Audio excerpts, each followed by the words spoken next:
Pues me gustaría transmitir que la pandemia la hemos controlado bastante con las vacunas, que esas han sido la solución, pero que todavía tenemos que estar muy pendientes ya de concentrarnos en las situaciones de alto riesgo y sobre todo en las personas de alto riesgo, que son los no vacunados, que es decisión propia, ellos tienen que decidirlo, y de las personas vacunadas, aquellas en las que casi no aprendió la vacuna. O sea, todavía no ha acabado, pero el foco ya tiene que ser en concentrarnos, en hacer los esfuerzos en aquello que es más eficaz, que es en las personas de más riesgo.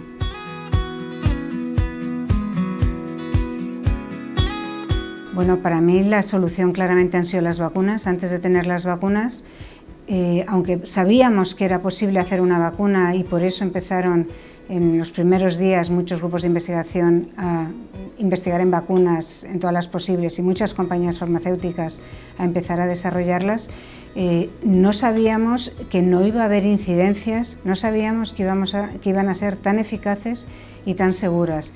Entonces realmente estábamos viviendo una situación en la cual habría que haber tenido en condiciones duras, pues a lo mejor, no sé, 15, 20 oleadas. Y realmente eso no lo decíamos porque nos habría asustado mucho a todos, pero las vacunas supusieron el cambio drástico. Las vacunas han permitido que estén muy protegidas las personas vacunadas, sin embargo, les falta todavía la punta, la guinda del pastel, que sería que además nos protegiesen de infectarnos y por lo tanto que tampoco pudiésemos contagiar, porque ese tipo de vacunas son las que son maravillosas para una pandemia, en otras circunstancias también, pero para una pandemia habríamos acabado a lo mejor hace 6 meses ya la situación de falta de normalidad, ¿no? Pero realmente ha sido un antes y un después tremendo, o sea, de pensar un horizonte de a lo mejor 15 años a darnos cuenta que nos quedaba meses o un año.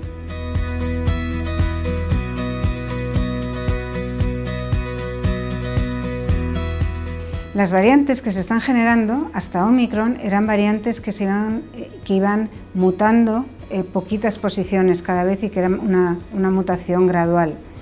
Omicron probablemente ha surgido de una manera parecida, pero estaba fuera del radar de la detección y cuando apareció nos sorprendió a todos los científicos y nos sobresaltó con la rapidez de transmisión que tenía.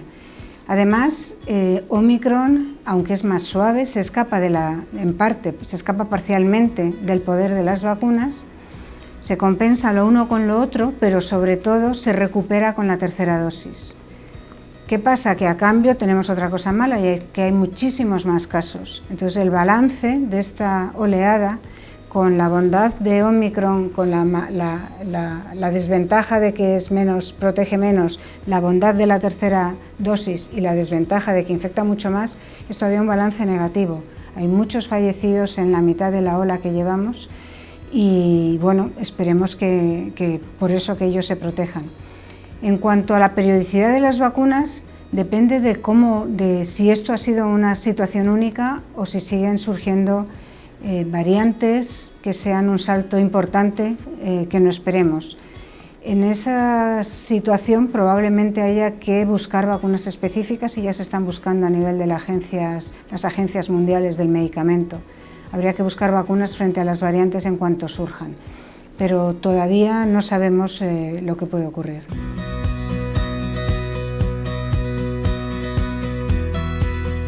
Bueno, con esas vacunas, realmente ahora que se han vacunado a miles de millones de personas en el mundo y que se ha seguido con lupa los posibles efectos adversos, sabemos que son muy seguras, tanto que son las más seguras de toda la historia de las vacunas y por supuesto que de cualquier medicamento, porque todas las vacunas son más seguras que los medicamentos.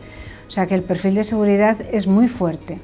Son tecnologías muy novedosas, está claro que le han causado recelo a algunas personas, pero ahora en Europa se acaba de aprobar la 5ª vacuna, Novavax, que se aprobó a finales del 2021 y que estará disponible las dosis en algún momento de esta primavera. Es más clásica, es una proteína exclusivamente, ya tenemos más vacunas de ese estilo y quizás para esas personas que tienen todavía recelo, pero que sería muy bueno para ellas que se vacunasen porque son de grupos de riesgo, es una oportunidad nueva. ¿Qué sabemos de reacciones adversas a largo plazo? Pues hasta ahora, con cualquier otra vacuna que tenemos desde mediados del siglo XX, no hemos detectado reacciones adversas a largo plazo. De hecho, Las reacciones adversas de las vacunas se detectan en las primeras 6 semanas después de que acabe la pauta de vacunación. Es muy pronto, luego ya no se asocian claramente con la vacunación. Y por eso sabemos que ese tipo de reacciones adversas, incluso aunque sean muy infrecuentes, ya las hemos detectado. Hay reacciones adversas tan infrecuentes como nunca habíamos detectado con ninguna otra vacuna, por lo tanto todas las que son más frecuentes también las hemos detectado. ¿Podría haber reacciones adversas a largo plazo? Como digo, no las conocemos con ninguna otra vacuna, quizás con estas las podríamos descubrir, no lo sabemos, pero no es aquello que a mí más me preocupa, no lo esperaría tanto. Por supuesto hay que monitorizarlo con absoluta lupa, como antes. Se están haciendo más publicaciones de farmacovigilancia que antes, 10 veces por cada una de estas vacunas de las que se hacían antes con cualquier vacuna, es decir, hay mucho seguimiento. Pero a lo que yo le temo más miedo es a los efectos adversos a largo plazo de los virus. Este virus vemos que tiene secuelas a corto plazo, a medio plazo, a largo plazo. Hay gente que ya lleva 2 años con secuelas y conocemos muchos otros agentes infecciosos que tienen secuelas. Y probablemente haya otros muchos que no los conocemos. Un ejemplo son las encefalitis mortales después del sarampión, que parece tan benigno. Bueno, pues hay encefalitis mortales a los 10 años. El zóster, que es una complicación del virus de la varicela, y hay las neumonías que causan pues, los neumococos y otras bacterias, te dejan a lo mejor 1 año baldado o incluso más si las contraes de adulto. O sea que realmente hay muchas secuelas de los agentes infecciosos identificadas y muchas otras que están sin identificar, probablemente porque se ocurren tan tarde y el virus infeccioso, el agente infeccioso no da la cara, no se puede detectar, pues no se sabe, ¿no? Se han hecho asociaciones recientes con la esclerosis múltiple y el virus de Epstein-Barr. O sea, le temo mucho más a las conocidas reacciones adversas a largo plazo de los agentes infecciosos y en concreto de este coronavirus que a las potenciales reacciones adversas de las vacunas.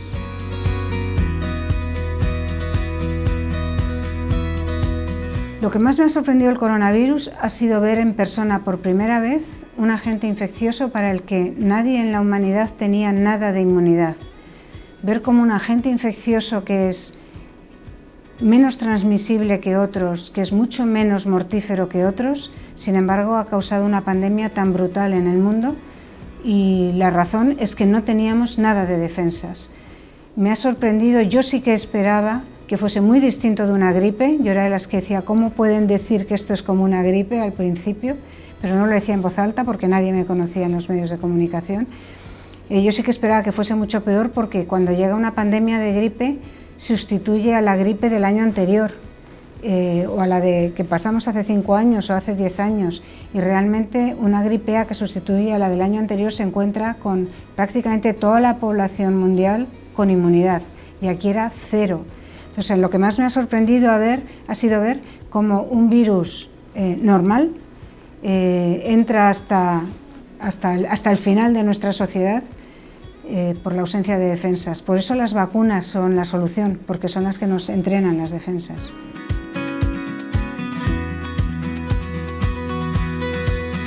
Pues es difícil prevenir la siguiente pandemia porque cada pandemia puede ser diferente. De hecho, la intrusión de Ómicron ha sido distinta como fue la de Delta, por ejemplo, y si fuese otro agente infeccioso probablemente fuese distinta. Para empezar, a lo mejor no es por vía respiratoria, aunque es muy probable que haya algo por vía respiratoria porque es de las que menos se controlan, ¿no?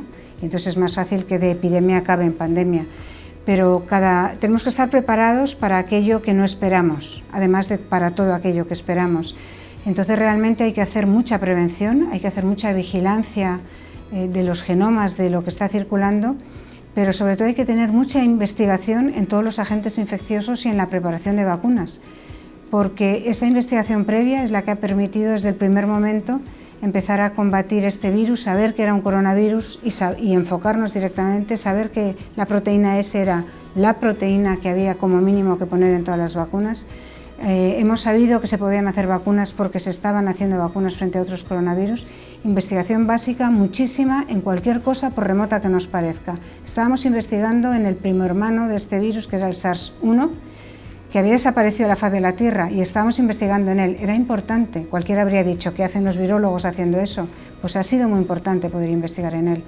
Entonces, eso tiene que seguir, tiene que haber mucha más inversión en contactar el sistema público de investigación con el sistema privado, empresarial, para el desarrollo de todo tipo de hallazgos de la investigación, y eso tiene que engrasarse muchísimo, y en España está muy mal, y en muchos otros países tampoco está funcionando igual de bien.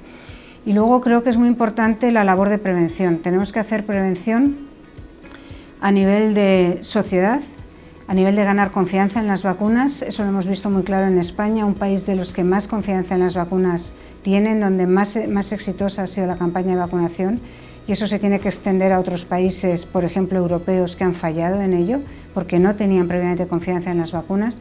Y tenemos también que tener la capacidad de aceptar como sociedad medidas drásticas cuando haya una amenaza que pueda descontrolarse, y las autoridades tienen que atreverse a tomar medidas, a lo mejor pasándose de frenada, y luego no echárselo en cara a nosotros, ¿no? Entonces tiene que ser mutuo, que se puedan tomar medidas, pues en España, en Europa, en casi todo el mundo, si se hubiesen tomado a lo mejor 2 semanas antes, la situación habría sido muy distinta, simplemente un par de semanas antes.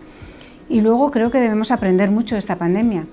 Tenemos que aprender de la transmisión por el aire, que era algo que no estaba tan instaurado, y de hecho hay mucha gente que todavía dice distancia, manos, mascarilla, en lugar de darse cuenta de aire limpio.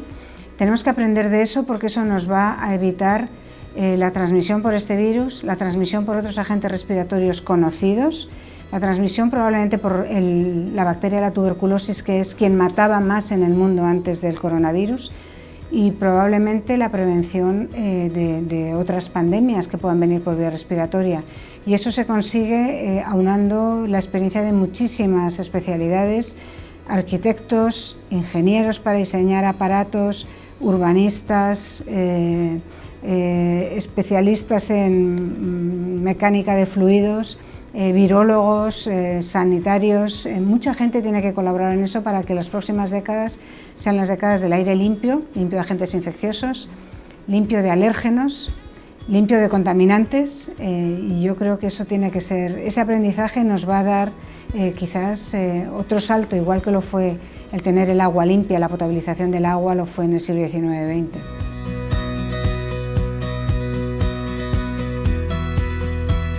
Bueno, pues en el momento actual volver a enfatizar que más vale prevenir que curar, más vale vacunarse que esperar a que nos lleguen los antivirales. Tenemos antivirales nuevos, pero hace falta que haya suficientes dosis y que todos los sanitarios adquieran suficiente experiencia en cómo usarlos. Más vale prevenir que curar, y luego concentrar nuestro esfuerzo en aquello que funciona.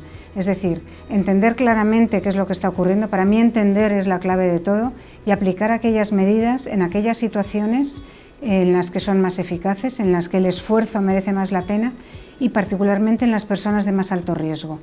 Las personas de más alto riesgo son aquellas en las que la vacuna a lo mejor no prende, son las que tienen alguna inmunodeficiencia propia, aquellas en las que el sistema inmunitario está más envejecido, los muy mayores, y aquellas personas que tienen ahora mismo una inmunosupresión, fundamentalmente los trasplantados o los que tienen un tratamiento de cáncer muy activo en este momento, no hace un par de años, sino en este momento.